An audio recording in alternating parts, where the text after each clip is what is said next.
Bismillahirrahmanirrahim. Assalamualaikum warahmatullahi wabarakatuh.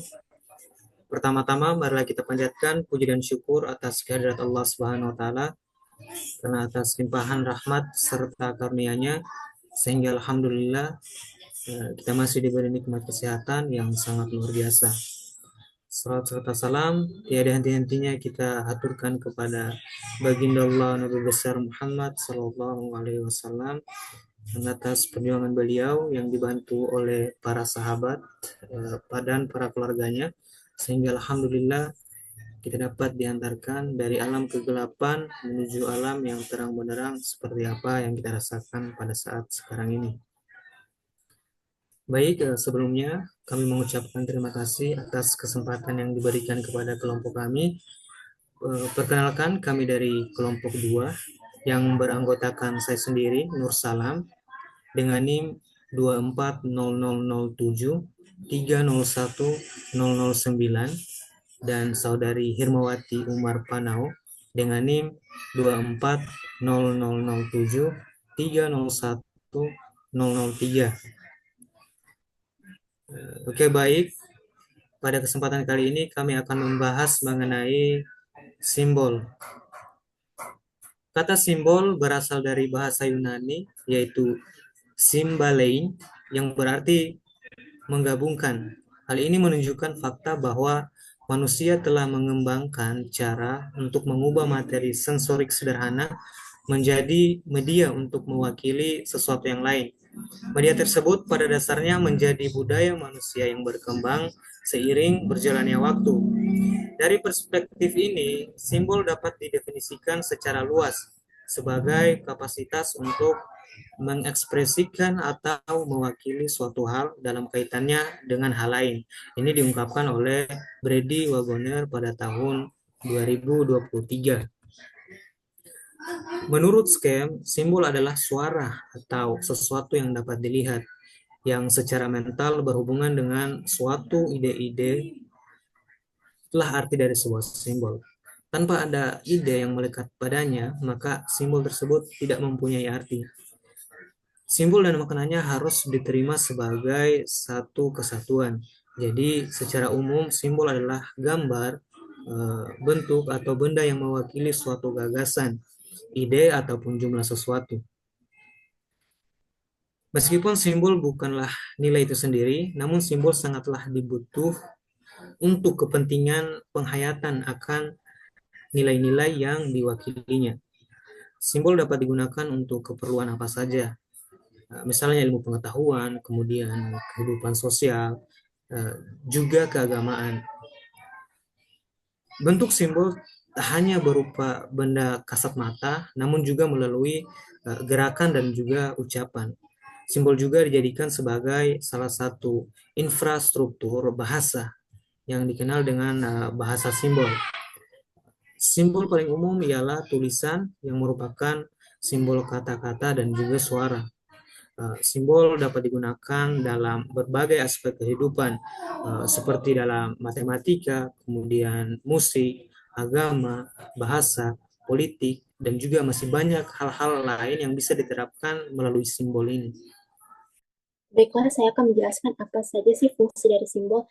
Nah, menurut Richard Skem dalam bukunya The Psychology of Learning Mathematics yang terbit pada tahun 1987, ada 10 fungsi simbol, yaitu yang pertama communication atau komunikasi, terus yang kedua ada recording knowledge atau pengetahuan, yang ketiga the communication of new concept atau membentuk konsep-konsep baru, terus yang keempat making multiple classifications straightforward atau membuat macam-macam klasifikasi dengan jelas, yang kelima explanation atau penjelasan. Terus yang keenam, making possible reflective activity, yaitu membuat kemungkinan yang mencerminkan aktivitas. Yang ketujuh ada helping to show structure, yaitu membantu menunjukkan struktur. Yang kedelapan, making routine manipulation automatic, yaitu membuat sebuah manipulasi rutin otomatis. Yang kesembilan ada recovering information and understanding, yaitu mengulas kembali informasi dan pemahaman. Nah, yang terakhir adalah creative mental activity atau aktivitas mental yang kreatif. selanjutnya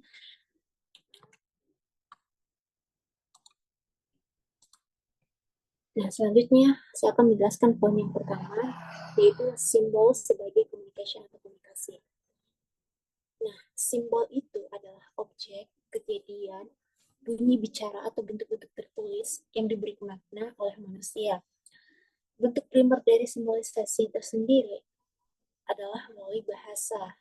Tetapi manusia pada dasarnya juga berkomunikasi dengan simbol, baik yang ada dalam lukisan, tarian, musik, bidang arsitektur juga ada, kemudian simbol dalam mimik wajah seseorang juga ada, kemudian gerak-gerik, postur tubuh, perhiasan, pakaian, agama, kekerabatan, nasionalitas, tata ruang, pemilikan barang, dan banyak lagi yang lainnya. Menurut Saifuddin dari Info tahun 2020. Nah, apa sih kaitan simbol sebagai komunikasi dalam bidang matematika? Seperti yang kita ketahui, dalam bidang matematika, simbol angka 5 dan huruf V itu adalah keduanya simbol untuk angka 5. Jadi, dua simbol yang berbeda untuk penamaan angka 5. Nah, contoh lain simbol sebagai komunikasi adalah pada materi matriks. Nah, di materi matriks kita akan menemukan sebuah simbol yang penulisannya A dan garis A, kemudian garis lagi.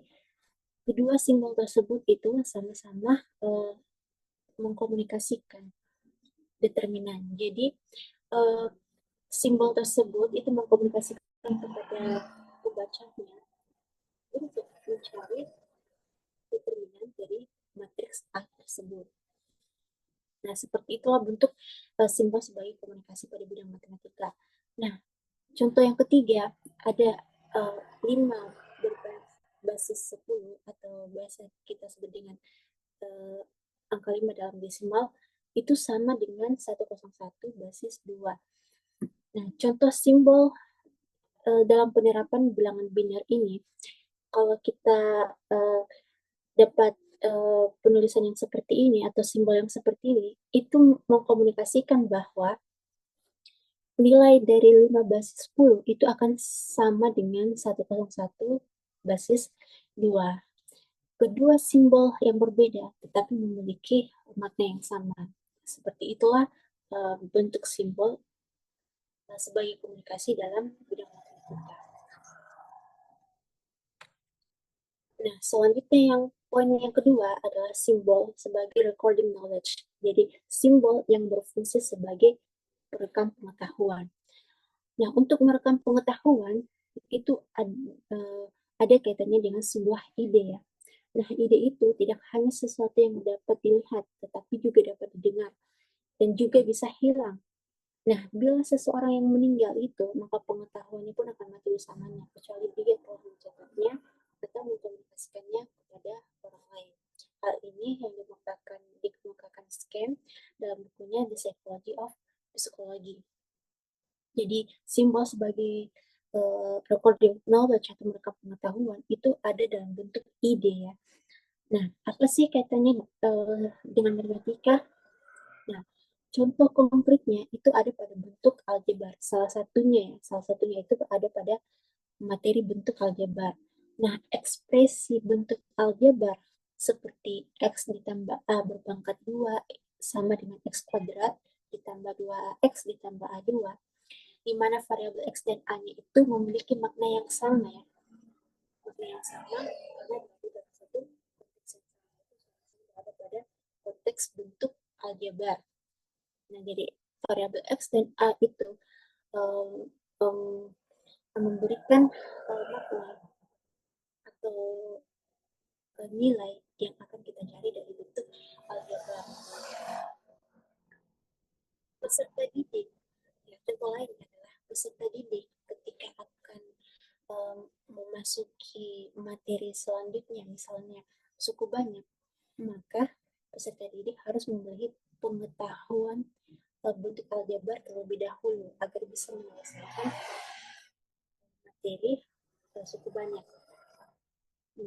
simbol di sini, simbol dalam bentuk ekspresi bentuk aljabar ini itu berfungsi sebagai merekam pengetahuan. Jadi peserta didik yang sudah terekam pengetahuannya mengenai bentuk aljabar itu dapat digunakan atau dapat diaplikasikan dalam menyelesaikan soal-soal yang berkaitan dengan suku banyak.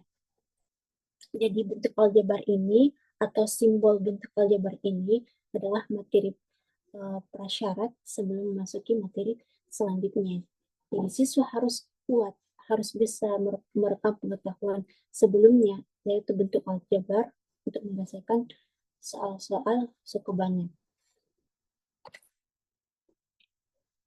Next, yang ketiga, fungsi simbol sebagai the communication of new concept, yaitu membentuk konsep-konsep baru. Nah, di konsep matematika itu saling berkaitan dan menjadi prasyarat satu dengan yang lainnya. Jadi konsep matematika itu menjadi prasyarat materi selanjutnya seperti itu. Nah, oleh karena itu pemahaman konsep dasarnya itu sangat penting untuk dikuasai oleh peserta didik ya atau anak tersebut. Penguasaan konsep itu juga sebaiknya dimulai dari dini, yaitu pada usia sekolah dasar. Jadi berjenjang, bertingkat ya konsepnya itu terbentuk mulai dari sekolah dasar, kemudian lanjut ke uh, sekolah menengah pertama, dan selanjutnya sekolah menengah atas. Karena konsep yang tertanam kuat pada anak sejak dini, itu dapat membuat anak lebih mudah mengikuti pembelajaran matematika dan menguasai konsep yang lebih kompleks selanjutnya. Jadi untuk atau contoh dalam pembelajaran matematika itu adalah konsep akar kuadrat dan bilangan negatif yang kemudian bisa kita kombinasikan untuk membentuk konsep baru yaitu akar kuadrat dari bilangan negatif. Jadi peserta didik atau anak itu bisa menyelesaikan soal-soal yang berkaitan dengan akar kuadrat ya dari bilangan negatif. Dari bilangan negatif itu adalah ketika anak tersebut telah paham ya mengenai konsep akar kuadrat dan bilangan negatifnya. Barulah kemudian ketika akan menyelesaikan soal yang berkaitan dengan akar kuadrat dari bilangan negatif, maka akan terbentuk konsep yang baru. Penggabungan dua konsep sebelumnya itu konsep akar kuadrat dan juga bilangan negatif. Sama halnya ketika anak pada usia sekolah dasar, ketika akan melanjutkan materi mengenai pengurangan, maka anak tersebut itu harus sudah paham mengenai materi penjumlahan. Kenapa? Karena syarat ya materi prasyarat untuk pengurangan itu adalah pada penjumlahan. Nah, anak-anak yang uh, telah memahami konsep materi penjumlahan tentu akan lebih mudah menyelesaikan materi atau soal-soal mengenai pengurangan. Begitupun sebaliknya, kalau anak tersebut masih belum paham mengenai konsep penjumlahan, maka akan kesulitan dalam menyelesaikan soal-soal yang berkaitan dengan pengurangan. Ya, begitu pula juga pada konsep perkalian dan pembagian.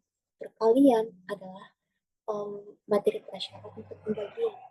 Jadi anak atau peserta didik itu harus sudah kuat konsep perkalian ya, sudah harus kuat konsep perkalian untuk lanjut ke materi pembagian.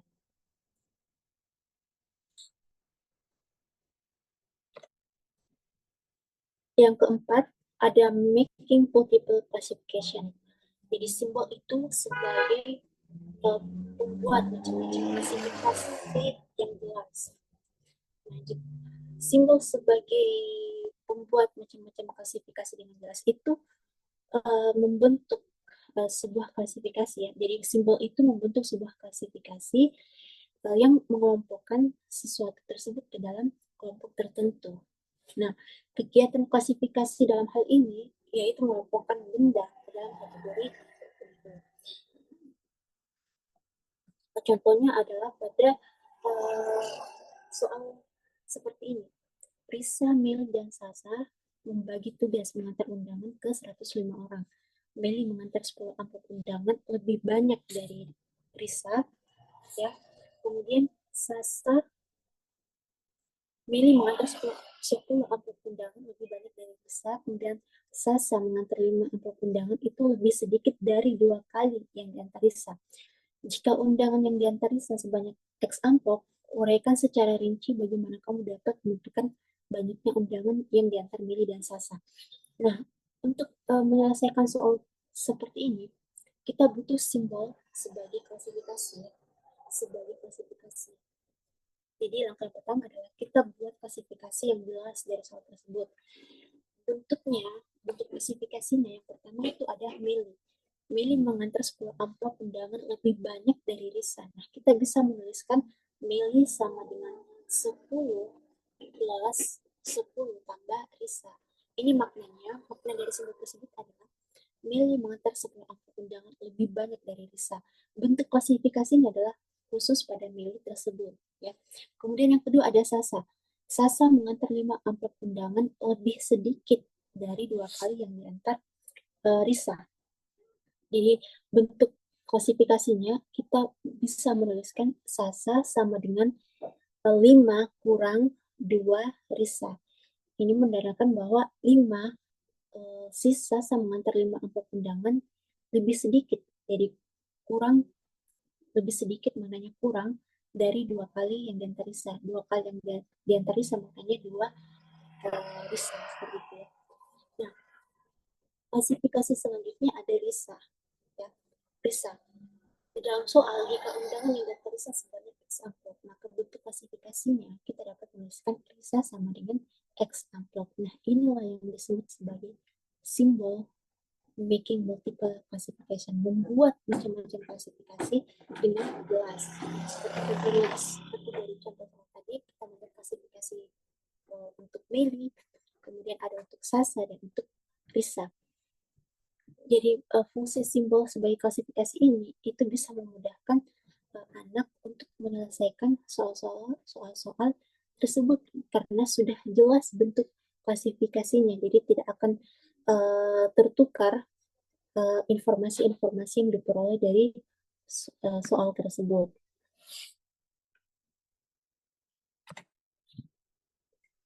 Nah, poin yang kelima adalah simbol sebagai explanation atau penjelasan. Penjelasan sendiri itu bisa berbentuk sebuah komunikasi. Jadi penjelasan itu adalah sebuah bentuk komunikasi yang disengaja yang memungkinkan seseorang dapat memahami sesuatu yang sebelumnya tidak dipahami. Jadi simbol sebagai explanation itu memberikan penjelasan terhadap seseorang mengenai pengetahuan yang belum dia pahami. Nah, kaitannya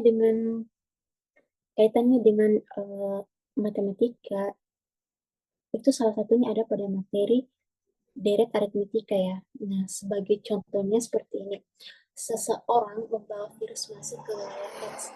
Virus tersebut menular ke penduduk di wilayah tersebut dengan cepat. Setelah dia mati, orang yang membawa virus tersebut itu sudah menulari 3 orang lainnya. Ya, 3 orang lainnya. Kemudian pada fase berikutnya itu menulari masing-masing 3 orang lainnya lagi. Kemudian pada fase sebelumnya juga 9 orang yang tertular menulari masing-masing 3 orang lainnya. Nah, berapakah orang yang tertular virus tersebut pada fase ke-9 dan bagaimana kalian mengetahuinya? Jelaskan. Nah, contoh tersebut adalah bentuk dari pengaplikasian deret aritmetika ya. Diketahui dari soal itu, seseorang membawa virus masuk ke wilayah X. Virus tersebut menular di wilayah tersebut dengan cepat. Pada fase pertama, dia sudah menulari 3 orang. Berarti kita bisa menuliskannya dalam bentuk simbol deret aritmetika dengan penulisan 3 plus. Untuk fase pertama ya. Jadi fase pertama itu sebagai suku pertama 3 plus. Kemudian pada fase berikutnya menulari masing-masing 3 orang lainnya. Nah, menulari masing-masing 3 orang lainnya. Berarti kita bisa menuliskan suku selanjutnya yaitu suku kedua menjadi 3 plus 6. Jadi 3 suku pertamanya ditambah 6 suku keduanya. Pada fase sebelumnya sudah ada 9 orang yang tertular. Yaitu tadi jumlahnya ya, 3 ditambah 6 sama dengan 9. Nah, berapakah orang yang tertular virus tersebut pada fase ke-9? Itu bisa kita tuliskan plus titik-titik ditambah titik-titik. Kemudian yang ditanyakan adalah S ke-9, S ke-9-nya ya, jadi jumlah suku S ke-9-nya. Nah, simbol deret aritmetika dari S9 ini itu memberikan penjelasan ya, penjelasan kepada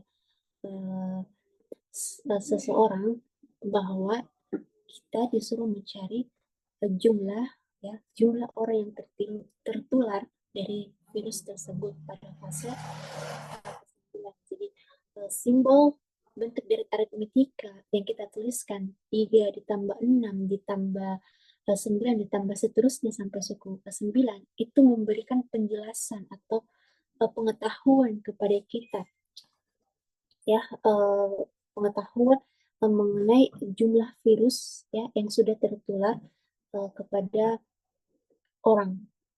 Jadi bentuk simbol deret aritmetika ini sebagai explanation. Nah, selanjutnya untuk poin ke-6 dan ke-10 itu akan dijelaskan oleh rekan saya, Saudara Nur Salam. Baik, selanjutnya masuk pada fungsi ke-6, yaitu making possible reflective activity atau membuat kemungkinan yang mencerminkan aktivitas. Nah, hal ini mencakup kesadaran seseorang terhadap konsep dan skema yang dibangun sendiri, memahami hubungan dan struktur dan memanipulasi dengan berbagai cara. Tentu bagi orang-orang yang mempunyai pengembangan kemampuan reflektif yang tinggi, tentu masih perlu berusaha dalam mencari bentuk baru. Kemudian untuk membangun suatu ide-ide dengan sengaja nampak erat hubungannya atau kaitannya dengan mengasosiasikan simbolnya. Tapi hal ini nampak belum banyak diketahui oleh orang-orang atau individu-individu. Konsep-konsep merupakan objek-objek yang sukar atau sulit dipahami dan tidak diperoleh begitu saja. Dan mungkin bahwa simbol-simbol yang berupa konsep dasar sebagian besar merupakan jenis konsep yang abstrak yang dapat diketahui dengan jelas. Tentu saja beberapa proses pengetahuan dapat meningkatkan kekuatan berpikir. Jadi kalau semisal individu memiliki pengetahuan yang baik mengenai persoalan yang diselesaikan, maka tentu dapat meningkatkan kekuatan berpikir dalam menyelesaikan persoalan-persoalan atau soal-soal matematis misalkan. Kemudian timbul pertanyaan, bagaimana sih proses implementasi making possible reflective activity ini dalam matematika? Ambil contoh misalkan mengenai soal matematika tentang konsep aljabar, seperti yang nampak di slide. Soalnya seperti ini, bahwa dari 35 anak, terdapat 25 kurang X anak gemar makan permen, dan 18 kurang X gemar makan coklat. Kemudian jika 7 anak tidak gemar makan permen dan coklat, maka berapa banyak anak yang gemar makan coklat? Nah, dari soal yang telah dijelaskan sebelumnya, kita bisa melihat bahwa soal aljabar ini erat kaitannya dengan kehidupan sehari-hari. Jadi ada masalah matematis yang kemudian memiliki kaitan dengan kehidupan sehari-hari. Jadi dari penjelasan sebelumnya tadi, maka dapat disimpulkan bahwa masalah matematis yang berkaitan dengan aljabar tentu erat kaitannya dengan aktivitas sehari-hari, seperti itu.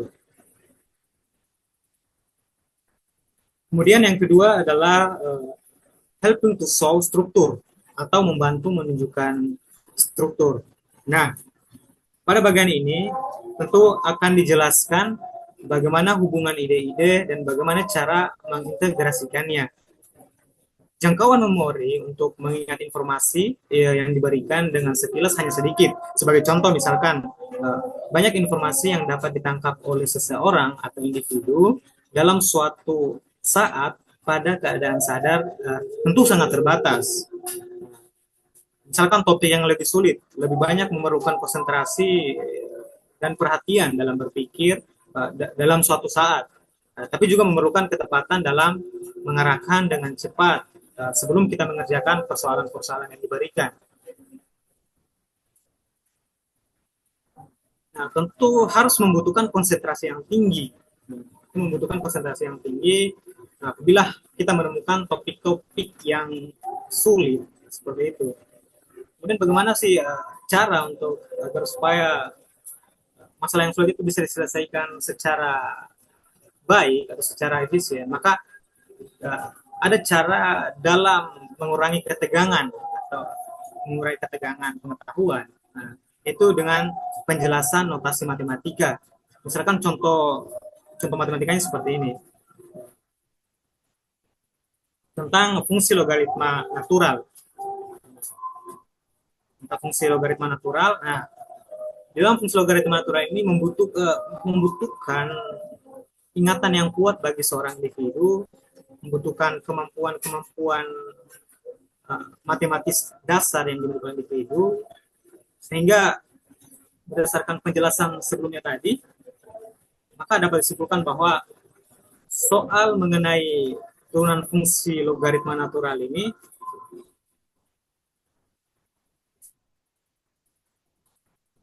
melihatkan bahwa struktur bagaimana hubungan antara ide-ide dan bagaimana cara mengintegrasikan soal turunan fungsi yang akan diselesaikan.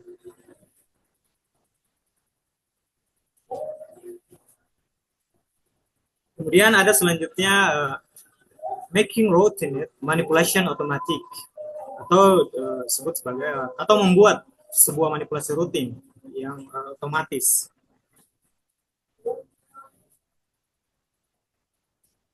Sekali kita mempunyai pemahaman tentang proses matematika, maka hal itu merupakan suatu keuntungan besar bagi kita. Karena kita bisa bekerja dengan cepat pada kesempatan berikutnya, tanpa harus mengulang setiap waktu konsep-konsep yang rumit. Nah, jika telah mendapatkan kemajuan dalam proses matematika, tentu saja sifat-sifat dasar dalam proses matematika yang mendasar menjadi otomatis. Menjadi otomatis, artinya kalau kita sudah menguasai dasar-dasar matematika, kalau semisal ada persoalan tentang matematika yang bersesuaian dengan dasar-dasar yang kita ketahui, maka secara otomatis kita akan bisa kerjakan secara efisien. Karena kita telah mengetahui dasar-dasar matematika yang berkaitan dengan soal yang diberikan seperti itu.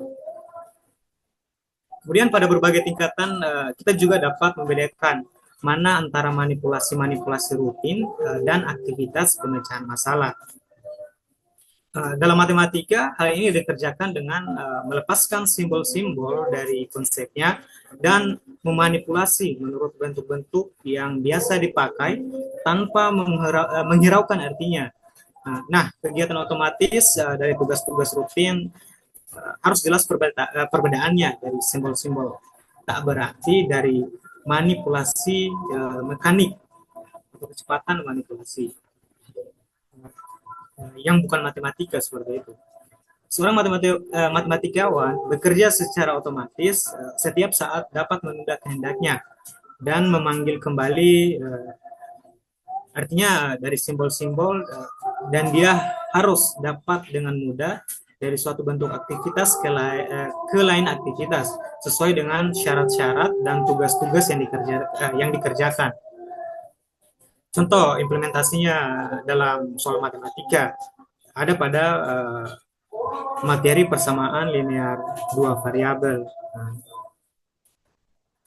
Sekarang ada soal tentang persamaan linear dua variabel, yaitu tentukan himpunan penyelesaian dari SPL berikut. Ada X kurang Y sama dengan 2, kemudian ada 3X kurang 7Y sama dengan negatif 2. Nah, di dalam proses penyelesaian SPL ini itu dibutuhkan yang namanya kekuatan berpikir juga. Dibutuhkan kekuatan berpikir dari individu karena di dalamnya itu menjelaskan langkah-langkah proses penyelesaian soalnya. Nah, di SPL ini ada yang namanya metode eliminasi, kemudian ada juga yang namanya metode substitusi. Nah, dalam metode eliminasi dan substitusi ini tentu melibatkan yang namanya variabel dan koefisien, melibatkan yang namanya proses penggantian variabel dengan koefisien seperti itu. Maka dapat disimpulkan bahwa terdapat proses manipulasi secara rutin, artinya dalam proses penyelesaian soal mengenai SPL ini terjadi perubahan persamaan dan satuan serta mengganti nilai dan variabel yang ada dalam soal seperti yang saya jelaskan sebelumnya tadi. Selanjutnya masuk pada poin 9 yaitu recovering information and understanding atau mengulas kembali informasi dan pemahaman. Dalam bagian ini kita menekankan pada penggunaan simbol, mengulas kembali konsep-konsep dan skema yang tersimpan dalam memori seseorang atau individu. Meskipun konsep yang digunakan merupakan objek yang dihindari, yaitu sudah tidak dikerjakan untuk beberapa lama atau mungkin sama sekali tidak dapat dicapai tanpa menggunakan beberapa cara untuk mengungkap kembali. Untuk kebanyakan orang atau individu, hal itu dapat dibangkitkan kembali dengan sengaja dari ruang penyimpanan yang dimiliki oleh seseorang atau individu. Selanjutnya dari formula yang kita miliki mudah untuk mengkonstruksi pengertiannya. Kemudian pada saat mengingat kembali sebuah percakapan atau sesuatu yang dibaca, sebagian individu atau sebagian orang dapat mengingatnya kembali, artinya tetapi dalam bahasanya sendiri, dalam bahasa yang digunakan oleh seseorang atau individu. Dalam matematika, yang kita simpan adalah kombinasi struktur konsep yang diasosiasikan dengan simbol. Karena itu lebih baik untuk mengingat secara total atau mengingat secara keseluruhan. Kemudian timbul pertanyaan, bagian dari kombinasi simbol dan konsep mana yang lebih mudah dikuasai? Nah, ketika kita mencoba mengingat kembali materi-materi yang tersimpan pada ruang penyimpanan atau memori yang ada dalam pikiran kita, bukti mengingat kembali simbol-simbol lebih mudah dicapai, itu ada, tetapi hanya seberapa besar saja. Kemudian masih perlu penelitian lebih lanjut untuk mengulas ini. Contoh misalkan yang berkaitan dengan pengetahuan persamaan kuadrat. Apakah pernyataan 3x kuadrat kurang 4x tambah 2 sama dengan 0 ini mempunyai akar nyata? Nah, pada kebanyakan kasus, ada yang namanya istilah diskriminan dalam persamaan kuadrat atau simbol, yaitu B kuadrat kurang 4AC. Nah, ini yang perlu diperhatikan terlebih dahulu. Setelah itu, dasar-dasar metode untuk menyelesaikan kasus persamaan kuadrat tadi bisa perlu diingat kembali untuk menyelesaikan soal-soal terkait persamaan kuadrat.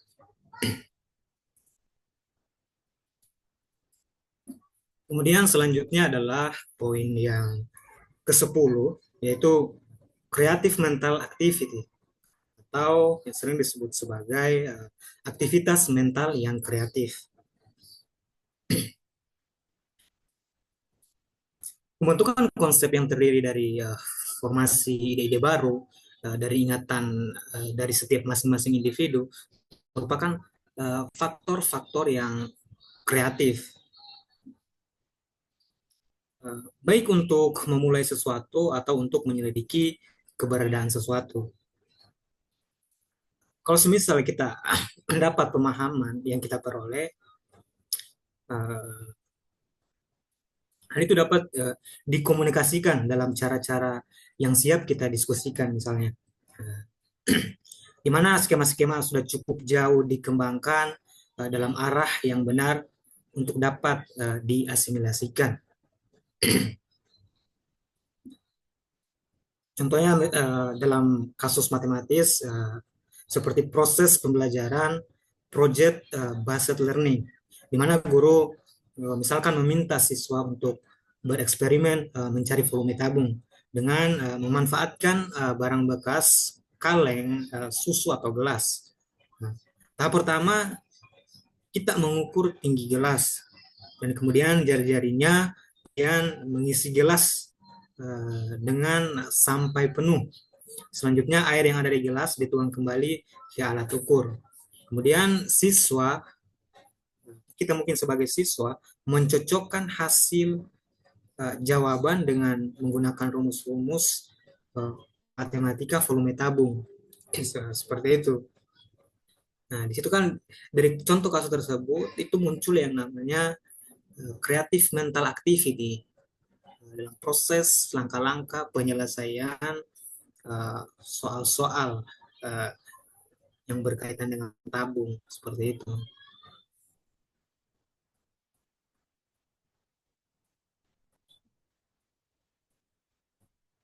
Oke, baik, selanjutnya masuk pada kesimpulan. Simbol adalah suara atau sesuatu yang dapat dilihat, yang secara mental berhubungan dengan suatu ide-ide. Inilah arti dari sebuah simbol.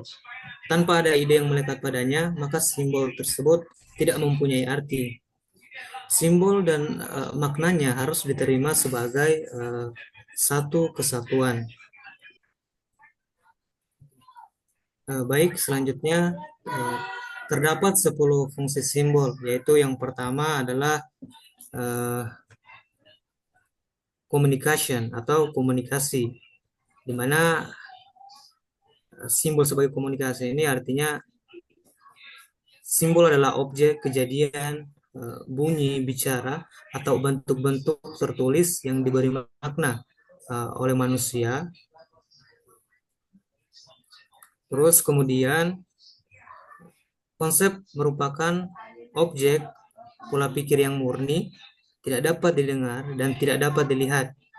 Karena kita tidak memiliki cara untuk mengamati isi pikiran orang lain yang memungkinkan akses dari seseorang ke orang lain, kita harus menggunakan cara-cara yang dapat terdengar atau terlihat kata-kata terucap atau suara-suara lain. Kata-kata tertulis atau tanda di atas kertas atau disebut sebagai notasi. Kemudian yang kedua adalah recording knowledge atau merekam pengetahuan. Dengan mencatat atau mengkomunikasikan ide atau pengetahuan, maka seseorang akan memiliki kemampuan ingatan yang baik.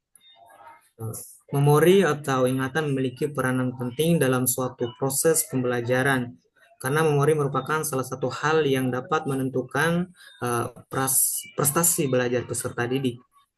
Semua proses pembelajaran tidak akan ada hasilnya jika peserta didik tidak mampu mengingat materi pelajaran yang telah diajarkan. Kemudian matematika merupakan salah satu materi pelajaran yang terdiri dari berbagai bidang kajian. Setiap bidang kajian matematika berisi berbagai macam definisi, kemudian rumus, teorema, dan juga logaritma. Nah, peserta didik harus mengingat dan memahami hal tersebut untuk menyelesaikan masalah matematika. Nah, di sini tadi disebut sebagai recording knowledge atau merekam pengetahuan. Kemudian yang ketiga adalah decommunication of new concept atau membentuk konsep-konsep baru. Konsep pada matematika saling berkaitan dan menjadi prasyarat satu dengan yang lainnya. Oleh karena itu, pemahaman konsep dasar sangat penting dikuasai oleh anak. Kemudian penguasaan konsep sebaiknya dimulai dari dini, yaitu pada usia sekolah dasar seperti itu. Karena konsep yang tertanam kuat pada anak itu memang ada sejak dini, dapat membuat anak-anak mudah mengikuti pembelajaran matematika dan juga menguasai konsep yang lebih kompleks atau yang lebih luas. Kemudian jika konsep baru merupakan konsep dasar, misalnya merah, ini memungkinkan untuk dilakukan tanpa menggunakan simbol, cukup dengan menunjukkan saja. Nah, kata-kata ini adalah bentuk sederhana yang dapat memberi gambaran karena merupakan kata verbal. Misalkan dasi merah, kemudian buku merah, pensil merah, lampu merah. Nah, secara simultan mengungkapkan bentuk dari contoh-contoh dan kostata dari suatu konsep. Secara intuitif, pelajar menggabungkan sifat yang tidak seragam dari ketidakseragaman kata-kata dan kemudian belajar membuat nama bagi konsep tersebut sambil membentuknya. Nah, di sini tadi keterlibatan dari the communication of new concept atau membentuk sebuah konsep-konsep baru. Kemudian yang keempat adalah making multiple classification straightforward atau membuat macam-macam klasifikasi dengan jelas. Klasifikasi merupakan kegiatan mengelompokkan benda-benda ke dalam sederetan kelompok tertentu. Kegiatan klasifikasi dalam hal ini yaitu mengelompokkan benda ke dalam kategori tertentu. Seorang anak dikatakan memiliki kemampuan klasifikasi yang baik ketika dapat mengelompokkan beda sesuai dengan kategorinya. Hal ini ditandai dengan anak mampu mengelompokkan sesuai dengan kategorinya dan tidak bisa tertukar atau tidak dapat tertukar.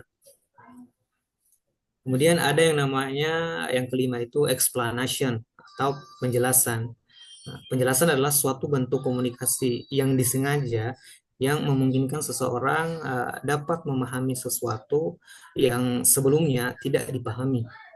Memahami adalah hasil dari asimilasi terhadap skema yang ada, sehingga bila terdapat kegagalan, ada berapa tiga kemungkinan penyebabnya. Kayak satu adalah penggunaan skema yang salah, terus kemudian yang kedua adalah kesenjangan antara ide-ide baru dengan skema yang sudah ada terlalu besar.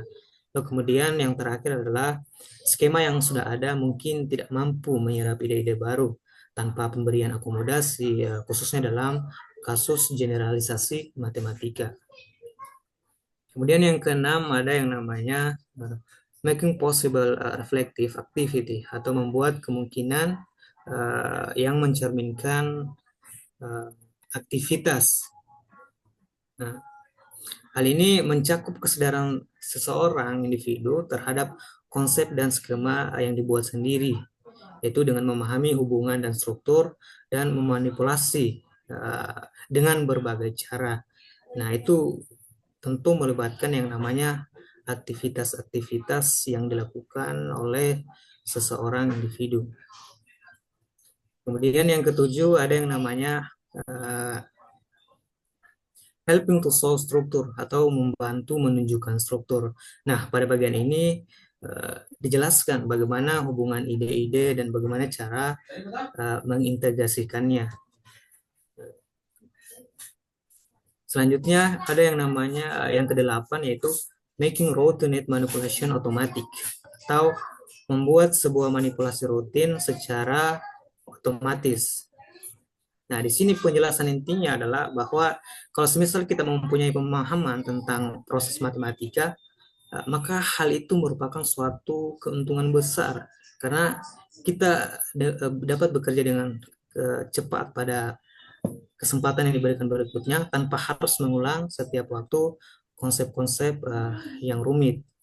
Nah, di sini kalau misalkan kita mendapatkan sebuah kemajuan dalam proses penyelesaian soal matematika, tentu saja itu karena berangkat dari sifat-sifat dasar matematika yang kita telah pelajari sebelumnya atau yang telah kita telah kita kerjakan seperti itu. Nah, di sini proses making routinate manipulation automatic itu berlaku dari contoh-contoh tadi itu. Kemudian yang kesembilan ada yang namanya recovering information and understanding atau mengulas kembali informasi dan juga pemahaman. Nah, pada bagian ini ya, kita menekankan pada penggunaan simbol, kemudian mengulas kembali konsep-konsep dan skema yang tersimpan dalam memori individu, tersimpan dalam pikiran individu.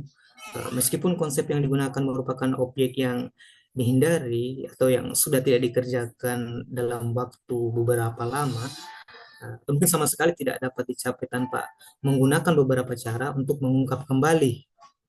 Nah, jadi seperti itu untuk recovering information and understanding.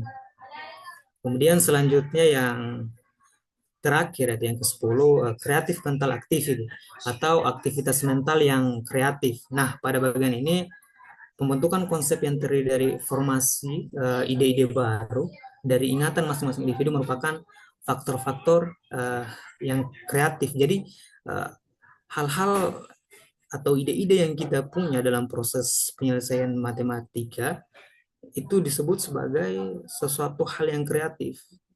Jadi misalkan contoh ada persoalan matematika, kemudian kita banyak menguasai dasar-dasar matematika, lalu kemudian kita kembangkan dengan cara-cara kreatif. Nah, itu yang disebut sebagai creative mental activity atau aktivitas mental yang kreatif.